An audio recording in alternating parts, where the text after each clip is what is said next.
guys, so for today's video, magbo-viewing ako dito sa sa pinagawa naming apartment dito sa Naik, Cavite.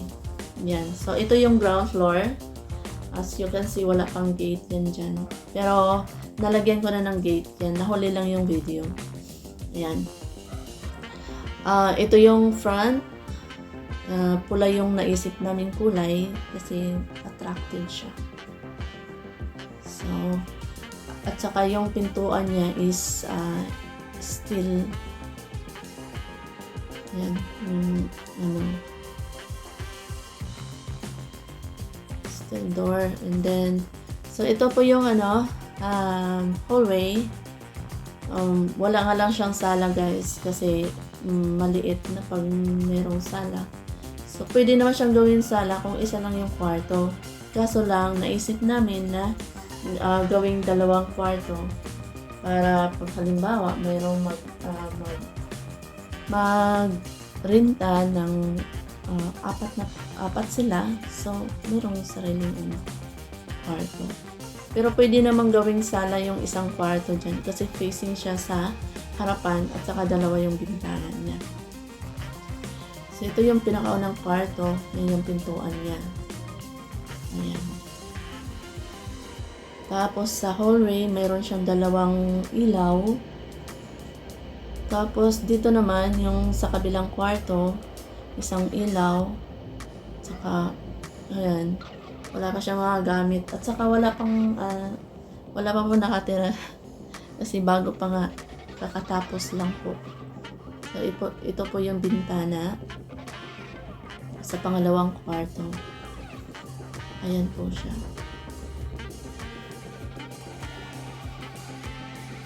Sa kabila naman, dalawa yung bintana niya.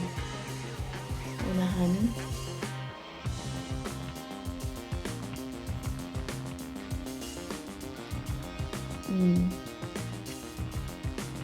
So, dito naman tayo sa kusina, guys. Ayan yung lababo. Ayan. So, wala pang cabinet yung baba. Ito naman yung lababo niya. So, dyan pwede pwede ipatong yung mga anuhan niya dyan. Yung butuan, gaya ng plato. Actually, palagyan ko tayo ng cabinet. So, ito naman yung CR. Ay, mga bago pa yan. Yung tiles, yung toilet bowl, mga bago pa yan. Lavatory at saka lagayan ng tissue. Pati yung lagayan ng sabon, lahat. Mga bago pa po yan. Ayan.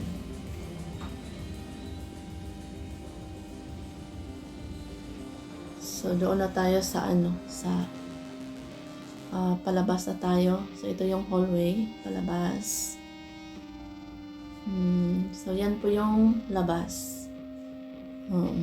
Yung hagdanan na nakikita nyo, paakyat, yun po yung daan na papaakyat. Ayan, sa gilid.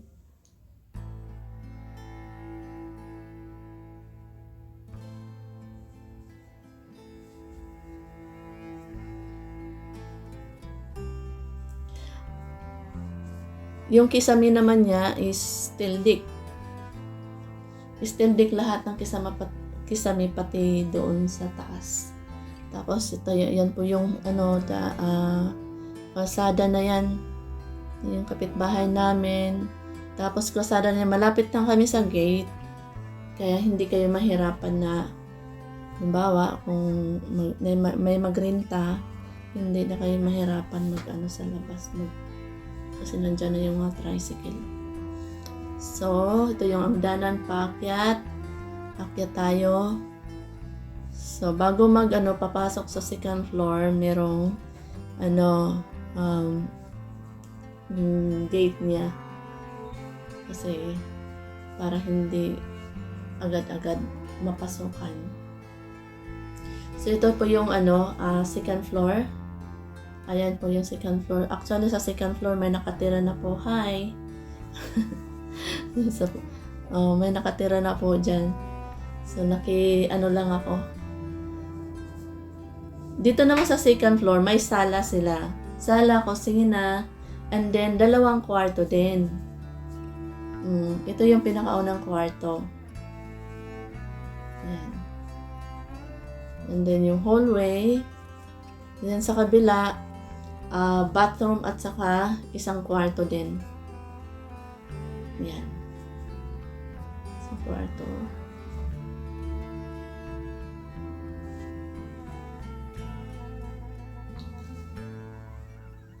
Ito po yung bathroom. Ayan. Nakikita na yung mga hindi dapat makikita dyan. Ayan. Oh. And then, babalik na tayo sa labas. Pintuan. Ayan yung sala nila, kusina. Ayan. Ano lang, tama-tama lang yung kusina niya. Pa sa akin, okay na lang din yung ganito kalaki. Kusina, sala.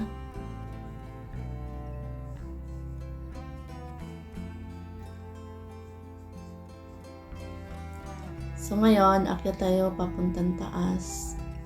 Papunta naman tayo sa 3rd floor.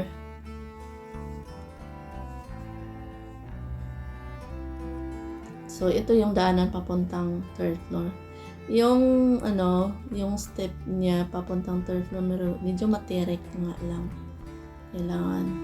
Ayan yung print, yung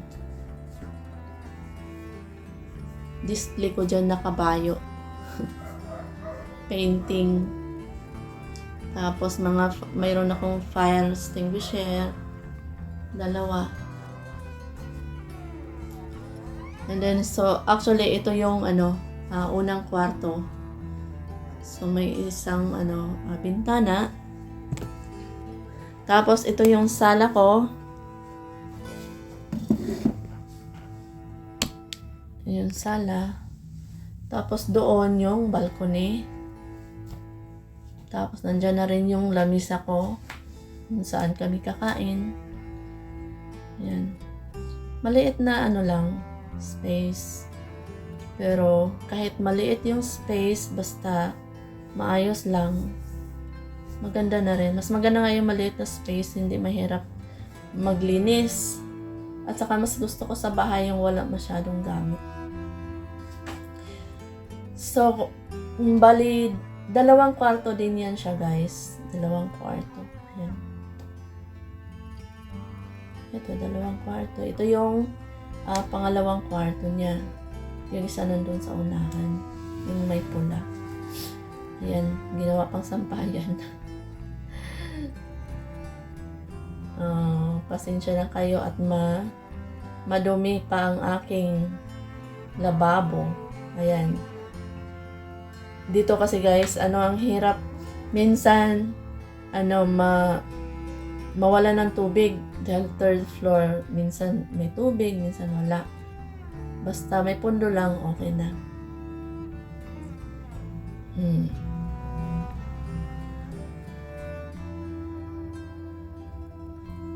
So, labas na tayo. Papunta tayo ng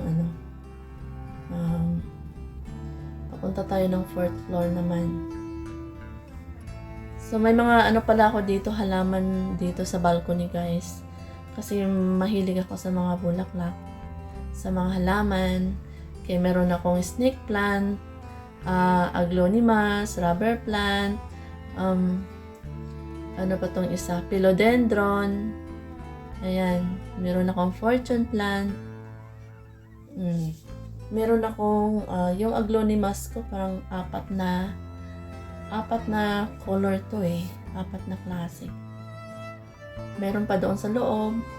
Maglagay ako kasi mahilig ako sa mga halaman. Yan. Nilagay ko lang siya sa paso kasi wala man akong garden. So ngayon, papunta na tayo ng 4th floor.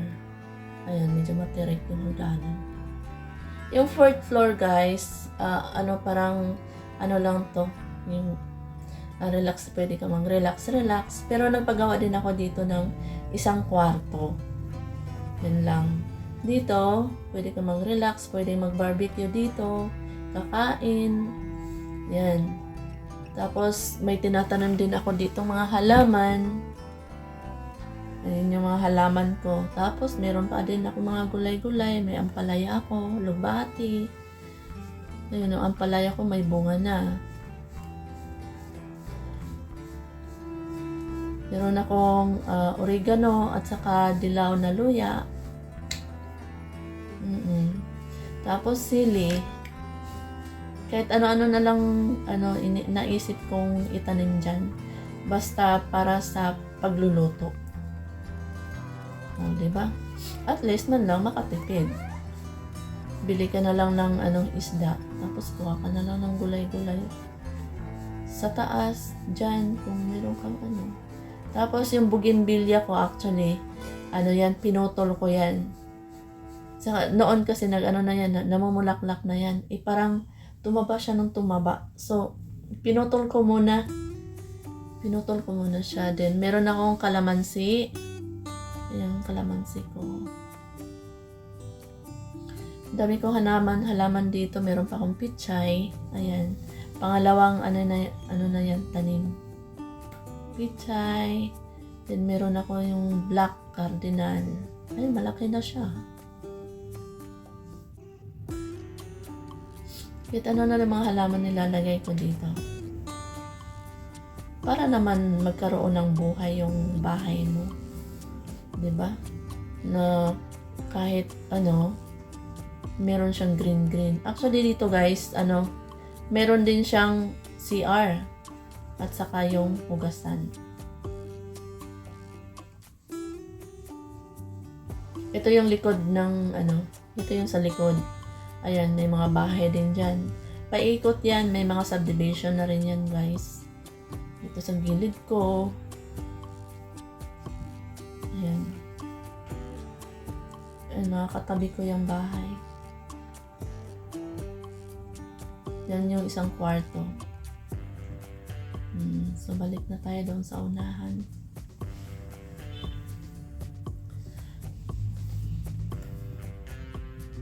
Ayan po. Yan. Dami ko ng mga So, yun lang guys. Yun lang ang papakita ko sa inyo. Marami pong salamat sa panonood. Bye-bye!